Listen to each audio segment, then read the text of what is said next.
Já, þá klukkan var 4, takk kærlega fyrir komuna. Bless og sæl, ég heiti Emil Björnsson, kem frá Þekkinganetti Austurlands. Aðeins til að útskýra hver ég og við erum hérna par svona í dúó í þessum fyrirlestri. Því að hjá mér Sigurbjörg Jóhannesdóttir sem sérfræðingur hjá Menntamálaráðuneytinu og sérfræðingur í mörgu og ég held að hún útskýri sitt mál alveg eftir sjálf. Ég náms- og starfsráðgjafi og verkefnisstjóri hjá Þekkinganettinu, tók þátt í því að byggja þessa stofnun upp á svona tíma, hef stýrt henni svona það bil 3 sinnum með hléum og það allt vegna þess að Rögnvaldur Ólafsson í stjórn og það svona, sleppum því. En það svona, þetta allt breytingum á. Það hefur verið mjög gaman að tengja margt af því sem hér hefur komið fram við það sem við ætlum að spjalla en bara svo það komið skýrt fram að þá horfi ég á fjarnámið og ég tala fjarnám og sveigjanlegt nám og dreifinám og allt mögulegt þess áttar. Ég tala voða lítið kennslu. Það var standið þarna málþingu fjarkennslu, þá tala ég lítið kennslu. En það semst verið mjög gaman að tengja við margt af því sem hér hefur komið fram en kannski minnst ekki tími til þess. Þessi mynd hefur áður verið kynnt hérna hjá Rögnvaldi og þeir sjáu bara þessar miðstöðvar vítt og breitt landið og þessi miðstöð nr. 6 er þarna á gríðarlega víðfeðmu landsvæði og til að ítreka aðeins það sem Grettir benti á áðan að við erum með námsveir á 11 stöðum, allir sé ekki með 12 eða 13 starfsmenn orðið, þannig að við erum með mjög þétt þjónustunett fræðslu og menntun á Austurlandi. Og svo að það komi mjög skýrt fram. Og það hefur tekið skólana verulegan tíma að átta sig á því að þarna er virkilega góð aðstaða víða, mjög góð námsaðstaða. Ég held að við tekið Kennaraháskólann 5 ár held ég uppgötvað það að við gátum síðan próf fyrir á sem dæmi, en það er komið í gott lag. Og þó að skólarnir hafi ekki vísað nemendum til okkar, að þá hafa þeir uppgötvað að þarna eiga þeir athvarf og af því að Kennaraháskóla fulltrúar ekki síðastur að mjög margir af nemendum Kennaraháskólans koma til okkar, nota nettenginguna því að þó að Samfylkingin hafi samgönguráðherra Samfylkingar hafi lofað háhraða nettengingum allt landa, þá var það kannski eins og bara með tengslinn frá ofan frá og niður, þetta tekur sín tíma bara og þetta er ekki til staðar á mjög mörgum, mjög víða í dreifbýli, sem sagt nægilega öfluga nettengingar til þess að keyra þessi kennslu umhverfi sem að skólarnir eru að nota. Þess vegna kemur þetta fólk til okkar þó að skólinn hafi ekki átt að segja á því að það sé virkilega ástæða til að vísa þið til okkar til þess að nota sér þjónustuna. Ég ætla ekki að fara meira í þetta. Það var svona varpað eiginlega fram spurningu frá háskólanum hvort það sé gerða væntingar til skólanna og það hefur komið mjög skýrt fram að það er virkilega gerða væntingar fjölbreytt nám, gott upplýsingaflæði og svo framvegis. Bara þetta er jafnréttissjónarmið og þetta, það þarf ekki að vera neina aumingjagerska bak við þetta að þetta er bara krafa jafnrétti og þetta er krafa fólks í dreifbýlinu að hafa aðgang að menntun. Bara svo að viti hvað stendur í stjörnukortinu mínu, þá er einhvern orð mín kurteisi, réttsýni, skynsemi og ég man ekki hvað og hvað.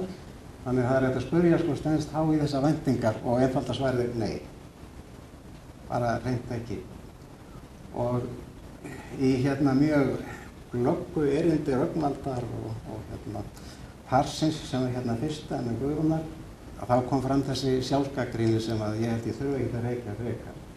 Það er við upplifum það sem erum að þjónusta þessa neytendur skólans út dreifðu byggði landsins að það skortir ákveðna heildarstefnu og hún kemur að mínum veiti alveg ofan úr menntamálaráðuneyti, Sigurbjörg, fyrirgefðum, að mér finnst bara hreinlega að skorta ákveðin aga í háskólasamfélaginu.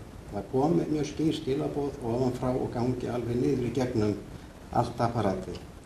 Og það er búið að lýsa þessu ríkjandi viðhorfum að kennarar telji sig ekki hafa tíma, ekki laun, ekki kunnátt og allt þetta til þess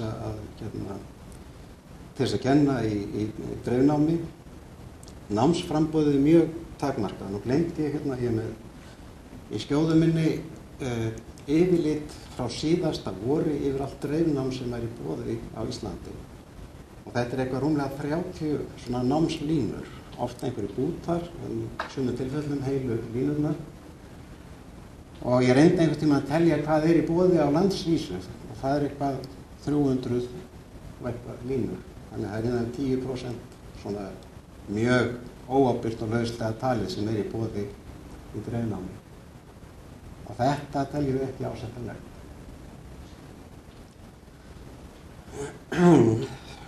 Og já, nú ætla ég að reyna að fara svolítið hratt í sögu, þannig ég ætla ekki að lesa þetta allt saman. En það hefur verið svona, það hefur verið mikil eiginlega vanþekking á því í háskólasamfélaginu hvað miðstöðvarnar geta gegnt veigamiklu hlutverki. Þessi heimahöfn, það kom fram hérna varðandi hjúkrunarfræðina, þar sem eru mjög stakir nemendur. Einsendin erfið. En við getum mjög oft á tíðum svona aðstoðað fólk með því að koma því í ákveðið samfélag þar sem fólk að læra saman og að sé ekki endilega á hérna sama sviði. Og þetta frjálsæði deildana, það er búið að hérna undirstrika þetta allt saman og segja frá því að það sé nánast algjört. Bara hver sig ræður því hvað í boði. En auðvitað þekkið hérna gamla menntavísindarsviði eða nýja menntavísindarsviði gamla kennaraháskólann. Það náttúrulega hefur svo stefnan á því gegn að fjarnám skuli vera fullgilt sem hluti af starfsemi skólans. Nú vil ég samt sem áður nota tækifæri og þakka öllu því frábæra fólki sem hefur verið að vinna með okkur í fjarnámi eða dreifnámi. Virkilega hérna áhugasamt og öflugt fólk. Viljinn hefur keyrt það áfram og þegar maður búinn að hlusta á ykkur lýsa fjarnemann, af hverju ekki allir kennarar, fjarnámskennarar með þess að frábæri nemendur? Þetta virðist vera skemmtulegri, gáfaðri og þakklátari nemendur en gengur og gerist. Bara hvað þetta að hugsa? Og þetta með blómin og Gretti, strákan mega senda strákum blóm. En það voru stelpur sem höfðu frumkvæðið af því. Hann átti það virkilega skilið og náttúrulega margir fleiri sem hafa virkilega að okkar mati staðið sig í þessu basli okkar öllu. Og þetta búið að vera skemmtilegt basl öll þessi árin. Nú, þetta var náttúrulega tekið bara saman á hundavæði. Hvað væri til ráða? Og fyrst og fremst þarf að verða hugarfarsbreyting í háskólasamfélaginu. Ekki að þetta sé einhver aumingjagerska við vestrænins fólki út á landi, heldur þetta sé eðlilegur og sjálfsagður þáttur í starfsemi háskólasamfélagsins að veita þjónustu út allt land. Og þar til að það þá verður þessi skóli ekki einn af 100 bestu í heiminum. Þannig að þetta komið í lag. En minnst ekki okkar mati sem að búum út land og viljum verða þar. Allt námið dreifnámsumhverfi, ég ger mér alveg grein fyrir takmörkunum á vissum sviðum. Einhverjir nefna hér tónlistarnám og svo framvegis. Ég hef hort á menn að vera að kenna í tónlistarnámi á milli Noregs og Íslands. Það ekkert mál. En það kannski ekki verið hægt að nota þessum einu aðferðina. Menn spiluðu það saman á rauntíma og gekk bara alveg aldrei ljómandi vel.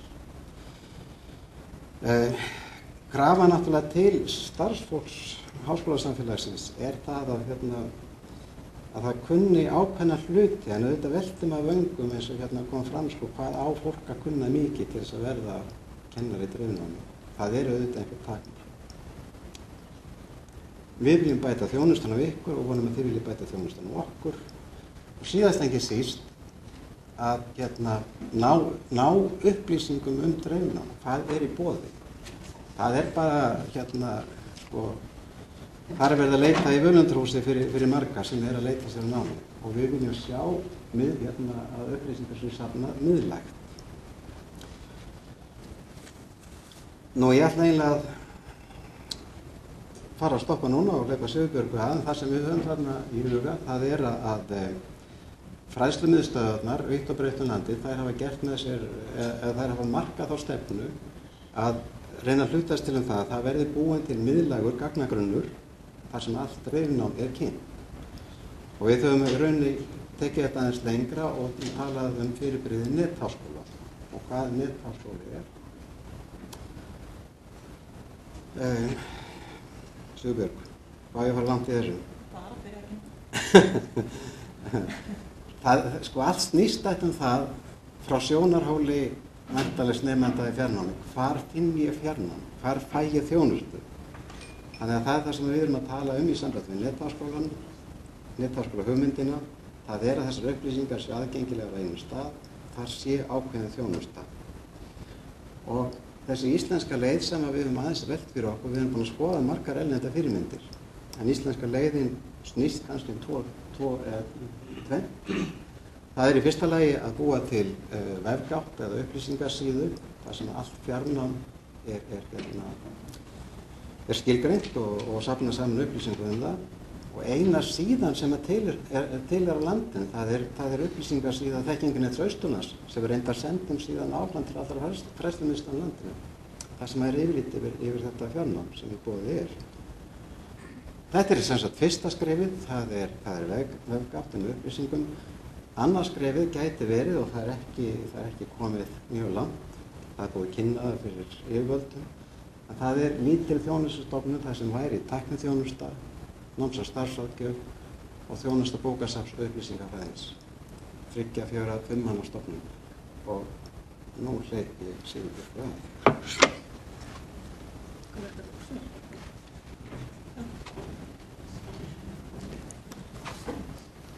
Ég held að cirka bát búin að segja frá þessu sem ég þannig að stundum reyna að fara svolítið hratt yfir, að þetta svona hvernig netháskólinn geti hugsanlega til dæmis nýst háskólum. Að hann væri sameiginlegt markaðstorg, þarna væru aðgengilegar upplýsingar og þjónustu við allt háskólanám. Þarna væri vettvangur til þróunar og markaðssetningar og á sameiginlegum námsbrautum. Sér þýðir það að ef skólanum myndi kannski sameinast námsbrautur og jafnvel áfanga, það væri hægt að stækka nemendahópinn og nýta þá sérfræðiþekkingu betur sem til staðar jafnvel á mismunandi stöðum á landinu, bæði frá háskólum og jafnvel frá fræðasetrum. Þannig að kennslan geti farið fram frá út all land raunverulega. Og þetta getur styrkt samkeppnisstöðuna og það væri hægt að bjóða upp á einhvers konar kennslufræðilegan stuðning við kennara, auka tengsl faggreina við vettvanginn og svara þörf fyrir aukna sí- og endurmenntun. Og hvernig nýta símenntun á miðstöðvum og námsráðgjöf, þetta væri upplýsingarsíða og aðgangur að þjónustu háskólana við nemendur sem stundum ekkert nýtt alveg nógu vel. Og menntamálaráðuneytið til að halda utan framboð á háskólanámi og sinna betur hlutverki í alþjóðlegu háskólasamstarfi sem menntamálaráðuneytið hefur ekki alveg að standa sig eins og Proteus og fleiri verkefnum. Og svo sem svolítið spennandi nú þegar þessi fræðasetur að koma út allt land, símenntunarmiðstöðin eru líka út allt land, háskólanir eru flestir inn á höfuðborgarsvæðinu, að nýta betur og auka samstarfana á milli og þetta að netháskólinn getur verið tæki til að auka þetta samstarf og nýta betur þá sérfræðinga sem eru til staðar á þessum stöðum, pluss auka þjónustuna. Þannig að þetta getur verið orðið ofsalega öflugt tæki ef fólk vinnur þetta rétt. En ég vil segja ykkur frá þessari vinnu sem farið fram. Þetta það búið að gera svona þarfagreiningavinnu og sem byggð á viðtölum við 18 starfsmenn og 3 starfsmenn fræðslumiðstöðva og svo stjórn Kvasir. Og til gamans, hérna inni eru 5 af þeim aðilum sem talaði við sem svona cirka 18% af þeim sem eru inni. Svolítið merkilegt. Það svolítið skemmtilegt. Það allavega hvar liggur áhuginn. Það búið allavega að tala við rétta fólki, allavega 20% sem heldur áfram. Það er áhuga virkilega á fjarnámi. Það er búið að hanna merki fyrir netháskólann og það er búið að hanna viðmátt og útlit á vefsíðu sem auðvitað myndi taka einhverjum breytingum eftir sem af ákvörðum sem eru teknar. Það er búið að gera svona tillögu að vefsíðu og það er búið að skrifa samning raunverulega sem ásamt auðvitað eftir að fullklára þetta verður að veruleika. Og svo mjög skemmtilegt samstarf komið í gang við háskóla í Svíþjóð, Kanada og Skotlandi og það fékkst Leon Erdastyrkur í það og það jafnvel verið að nýta sér þá hugmyndir og hugmyndafræði sem í gangi þar í sambandi við netháskóla og nám á netinu og einnig verið að pæla í því hvort það sé hægt að koma upp samstarfi á milli háskóla með að bjóða upp á sameiginlegar námslínur og námskeið. Og það eru núna viðræður sem eiga sér stað í menntamálaráðuneytið sem sagt fjármögnun og annað slíkt. Þetta eru svona nokkrar niðurstöður og viðtölum. Ég tók hérna út hluta sem snýr að háskólunum, að háskólarnir sjá netháskólann sem öflugt markaðstæki, en fræðslumiðstöðvarnar sjá hann sem tæki til að veita betri þjónustu við nemendur og auka framboð af fjarnámi. Þannig að þetta var svolítið ólíkt. Háskólarnir sjá hann sem markaðstæki, meðan hinir sjá þetta sem aukna þjónustu við fjarnámendur, meðan háskólarnir sjá þetta sem tæki til að ná í fleiri nemendur. En þetta er svona samt eitthvað sem gæti alveg farið saman. Og það sem ég rakna svolítið á, það er ofsalega mismunandi skilningur á hugtökum sem við erum að nota. Eins og til dæmis, það er verið að tala um fjarnám, eins og hjúkrunarfræðin til dæmis, en er raunverulega með blandanám eða dreifnám. Kennaraháskólinn gamli talar alltaf um fjarnám og auglýstar sér fjarnám, en kennararnir sín á milli tala um sem dreifnám. Þetta er raunverulega dreifnám. Það er enginn dreifnám lengur. Já, ok. En það væri svona sagt, eins og ég svo tók eftir að Þuríður líka, hún notaði sagt fjarnám og blandanám. Þannig að það svona, væri mjög gott að skólar væri með myndi tala um fjarnám eða blandanám og þá þýðir þetta eitthvað ákveðið. Fjarnám er kannski hreint fjarnám með blandanám er blandað. Og sumir tala um lotunám og þetta er allavega. Það kom líka að ljósa fólki fannst að það þurfti að tryggja reksturinn á netháskólum allan 3 ár áður en að verið byrjað. Það myndi ekki borga sig að byrja öðruvísi. Og stjórnun ætti að vera í höndum stjórnunarhóps og þekkingarnet Austurlands ætti að sjá reksturinn vegna þess að hann er óháður háskólum upp á samkeppnisstöðu háskólana og líka vegna þess að þekkingarnet er þeir sem hafa unnið svolítið harðast að þessari hugmynd. Þannig að fólk allan sem var tekið við til var mjög sammála um þetta. Og einnig ætti að vera sérstakur tæknihópur.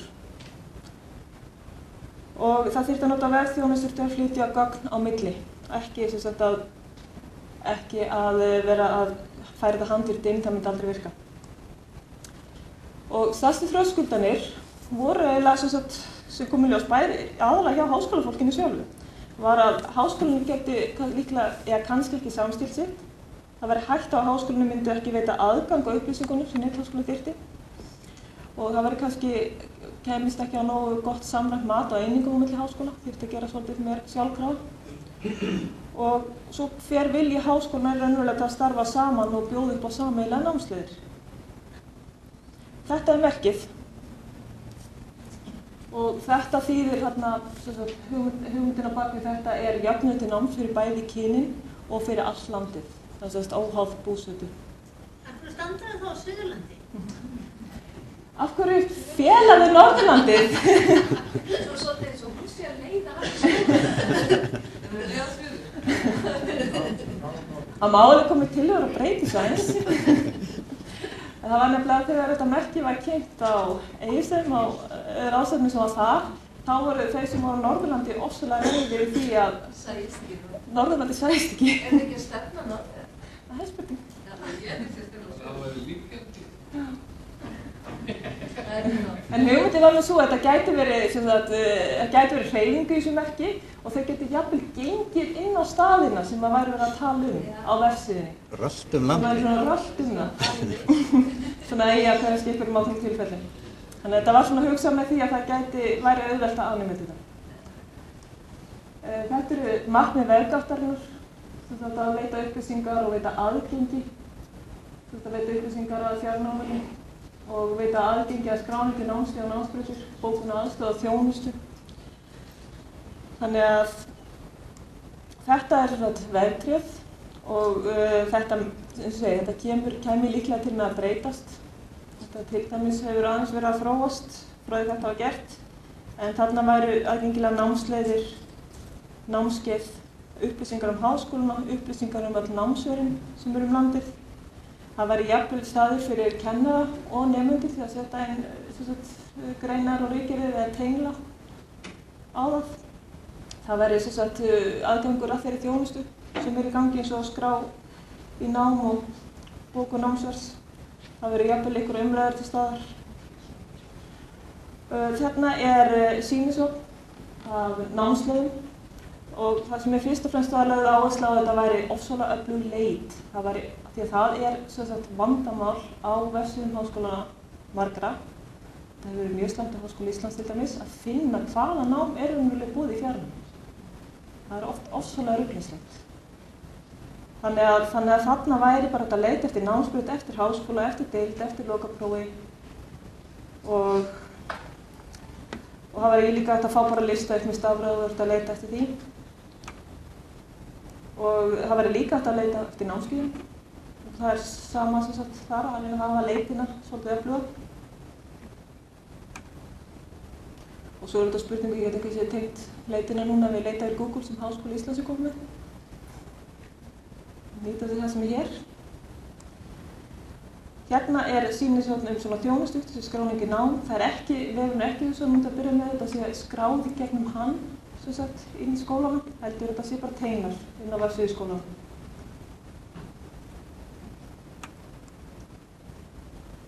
Þarna eru upplýsingar Háskóla Íslands. Ég á ofsalega erfitt alltaf að finna mig hver sérreglur fjarkennslu í Háskóla Íslands. Þannig ég setti bara Kristbjörgu Olsson á. Af því hún kennslumiðstöð. Það rosalega erfitt að finna það.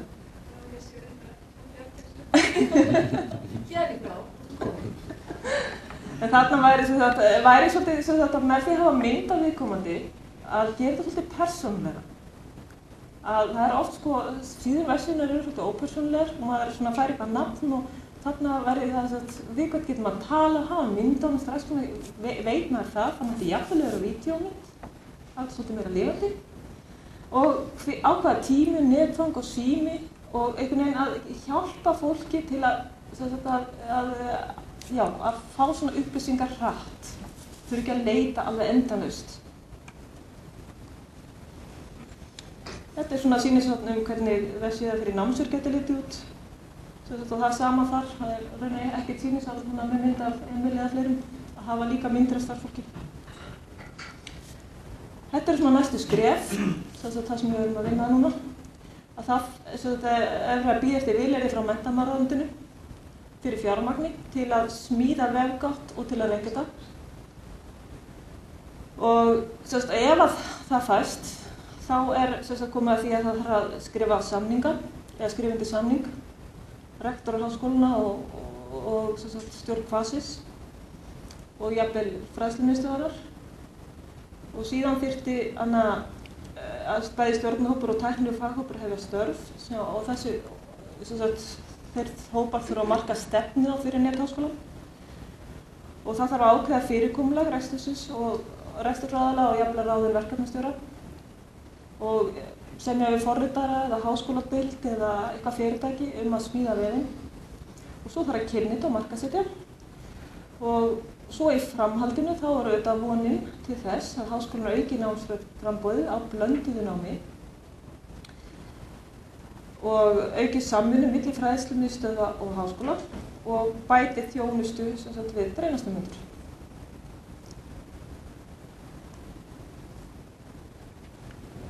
Þetta var þinglega. Voilà!